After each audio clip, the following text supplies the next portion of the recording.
One of the really powerful features within ECAT is the ability to very easily import your own threat intelligence. Now, ECAT out of the box comes with a subscription to RSA Live, which includes a couple top-tier feeds from RSA First Watch.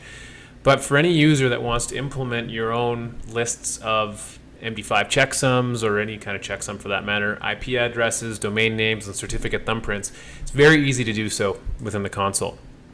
So you can see the ECAT window here. If I want to import my own threat intelligence, I'm going to come into Tools, Import Export, and Checksums. Right? Even though it's more than checksums, that's just the name of the heading of the option here. So once we're in here, we get a summary of all the threat intelligence that has been imported to date. So right now I have no custom intelligence that has been imported into this ECAT installation. You can see the 4 different types of data that we can bring in as intelligence. One is certificate thumbprints, domain names, IP addresses, and file checksums, various different checksums. I've got 2 different ways to bring that intelligence in. There's actually 3 different ways. We're going to talk about 2 today. The third being REST import of threat intelligence through the REST API, but we'll save that for a different session.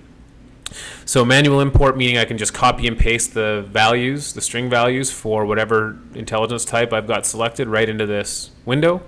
File import, meaning I can import an actual flat file or sticks formatted file. ECAT will decide what, or be able to decode what kind of file it is upon import, but I have those 2 different options available to me. So the first thing I'm going to do is a manual import of IP data types.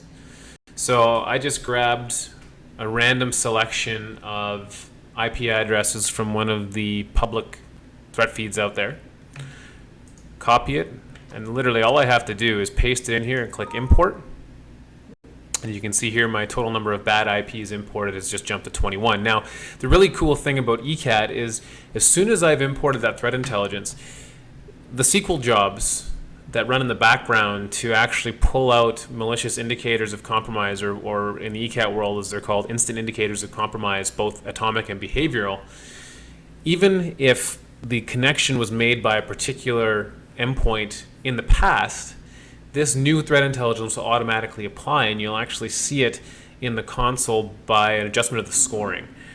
So any threat intelligence is considered known bad, and if any of this newly imported threat intelligence still exists within the database, regardless of when that, in this case, that particular connection to the IP address was made, you're going to see it. It'll max out the score of the endpoint and the particular module that made that connection. So nice feature of being able to import new intelligence but have it retroactive and historically look back at all the stuff that has been collected by ECAT.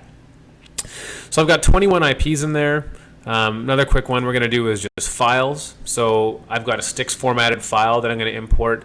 You can see the different types here. Hash type, you can go MD5, SHA-1, SHA-256. In my case, I've got a list of MD5 hashes. I'm going to select file import, and I'm going to browse to my XML file. This is my sticks formatted file. Click import. You can see here that it's processing 1,007 items. If I click refresh, I can now see that I have a list of 1,000 bad checksums within the system. So it's really that easy to import threat intelligence within ECAT.